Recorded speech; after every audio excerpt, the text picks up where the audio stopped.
Resto Geek. Et chers enfants, nous sommes réunis ici aujourd'hui. Aucun absent ou retardataire, mais c'est merveilleux. Tu vas voir ici, c'est un peu la colo. Retire-toi, vil démon infernal, créature des abysses. Après... Tarte à la rhubarbe demande d'incroyables séries.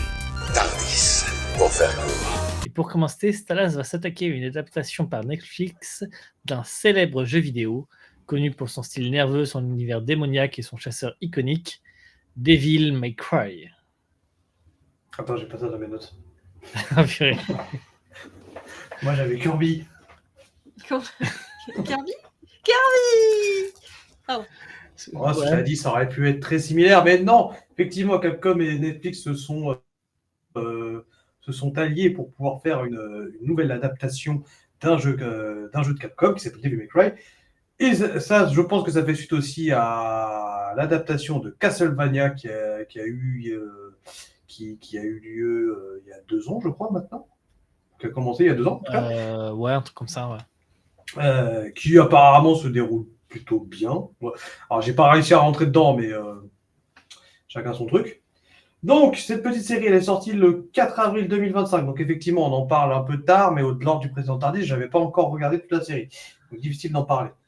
À la direction, on retrouve Alice Amgar, qui a travaillé notamment sur Castlevania et The Guardian of Genesis. Donc, 2 séries animées qui sont relativement cool. C'est le studio Mirko, donc un studio coréen, qui est à la production et à la réalisation du coup, mais à l'animation.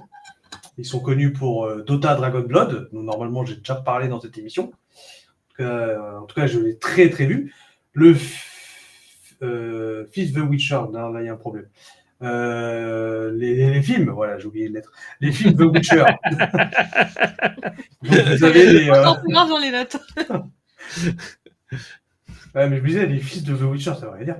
Les films The Witcher, donc vous avez celui dont on a parlé la dernière fois, sur la sirène, et celui d'avant, dont on n'a pas, je ne crois pas en avoir parlé, qui est le fils du loup.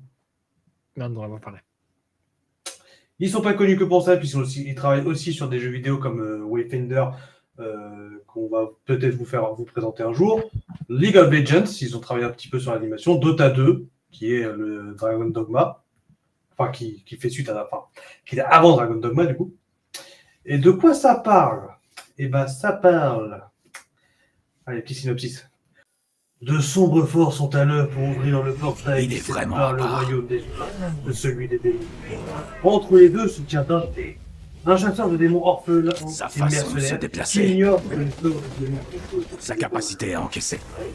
Effectivement, le scénar, c'est un petit peu Il s'appelle... Ça aurait dû être le scénar de Devil May Cry 3, que je suis en train de live en ce moment d'ailleurs. Je peux savoir quel genre de travail vous faites, juste. Mais finalement, ça a été quand même... Je suis chasseur de démons. Retravaillé. En mieux. En mieux. Je vous avoue, si jamais ils avaient réellement commencé Devil May par l'application avec Devil May Cry 3, on va faire tout, on n'a rien compris. Et du coup, on fait effectivement Dante, donc un personnage qui est mi-humain, mi-démon. Humain par sa mère, démon par son père. Les jeux vidéo ou la série, qui va se retrouver au milieu d'un conflit, puisqu'il y a ce gentil petit lapin-là qui apparaît à l'image, qui essaye justement de détruire la frontière entre 2 mondes, le monde qu'on connaît et le monde des démons qui s'appelle Makai. Pourquoi il essaie de faire ça ? Pour essayer de sauver la population des démons qui est sous la domination d'un roi démon particulièrement cruel. Et du coup, c'est tout en fait. Donc la raison est pour ce faire, il va avoir besoin du pendentif que Dante porte, le fameux pendentif rouge. Et on va suivre ça, voilà. C'est ça la grande histoire. Donc c'est une série qui se passe en 8 épisodes, qui dure de 20 à 30 minutes. Il y a pas mal de bonnes références aux autres jeux de Capcom.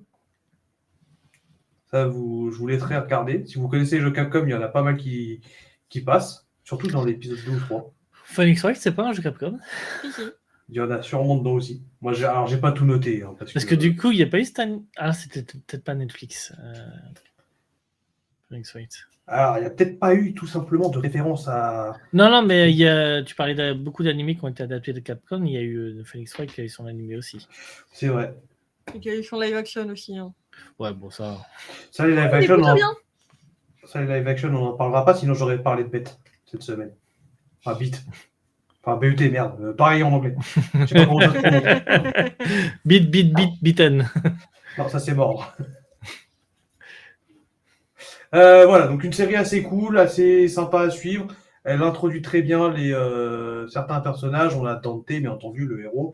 On a Marie aussi, l'orpheline qui doit tuer son père, dans Devil May Cry 3 qu'on est en train de faire. Et voilà, c'est une histoire très cool. C'est bien rythmé, ça te laisse regarder sans problème. La VO comme la VF sont excellentes. Peut-être des musiques un petit peu trop répétitives, mais en soi, un bon plaisir à regarder. De toute façon, en vrai, généralement, les VF sont bonnes. Hein.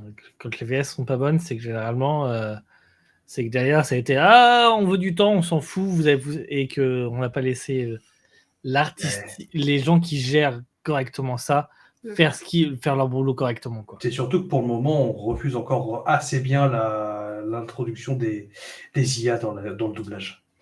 Ouais, j'espère que ça. Pourvu que ça dure. Ce sera un sujet à faire. Mais pas dans Tardis, peut-être. Et on noterait un super opening. Ah oui. C'est un groupe de métal très connu. Si tu le dis. J'ai pas fait gaffe à l'opening. C'est Evanescence qui fait l'opening. Ouais, je me doute, mais j'en ai rien à carrer, je les zappe les openings. Ça me gonfle. Mais écoute-le au moins une fois, il est trop bien. Ouais, bah, j'ai essayé une fois, mais ça m'a gonflé au bout de 3 secondes. Donc je les zappé. J'aime pas les openings. J'aime pas les openings, j'aime pas les endings. Ne me demandez pas ce qu'il y a dedans, j'en sais rien et je m'en fous. D'autant que la plupart du temps, ça spoil ce qu'il y a dans la saison, ce qui me gonfle allègrement. Ouais, ça c'est chiant ça. Au niveau visuel, je suis d'accord. Par contre, la musique est top. Oui, très certainement. Moi, il y a certains openings que j'adore découvrir sans le générique. Voilà, mais ça se passe après. Et bonne nouvelle aussi, Netflix a annoncé la semaine dernière, du coup, travailler activement sur la saison 2. Ouais. Qui sortira, du coup, alors on n'a pas de date précise, mais qui sortira en 2026. C'était tout pour Devil May Cry avec Dante. Que je prononce à l'anglaise parce que Dante en français, c'est dégueulasse. Une petite note sur 10